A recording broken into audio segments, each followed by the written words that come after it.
Hi friends, welcome. இன்றைக்கி ஒரு நல்ல அருமையான இட்லி பொடி சொல்லி கொடுக்க போகிறேன். நீங்கள் ஒரு மெஷர் கடலைப்பருப்பு எடுத்துக்கோங்க, அதை நல்லா வறுத்துக்கோங்க. அடுத்தது அதே மெஷர் உளுந்து எடுத்துக்கோங்க, இதுவும் நல்லா வறுத்துக்கோங்க. இப்போ ஒரு 1/4 பாகம் வெள்ளை எள்ளு இல்லைன்னா கருப்பு எள்ளு உங்கள் இஷ்டம், அதுவும் வறுத்துக்கலாம். இப்போ ஒரு ஸ்பூன் மிளகு, 1/2 கப்போட குறைச்சலாம் அரிசி, இதுவும் நல்லா வறுத்து எடுத்துக்கலாம்.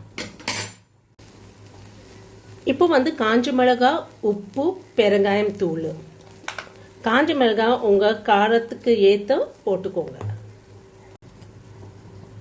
லாஸ்ட்டாக நம்ம கொஞ்சம் காஞ்ச கருவேப்பிலை போட்டுக்கலாம், இதுவும் வறுத்து எடுத்துடலாம்.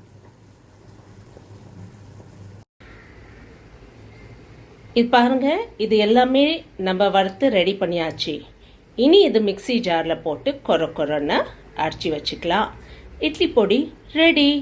வாங்க சுட சுட இட்லியோடு நம்ம சாப்பிடலாம்.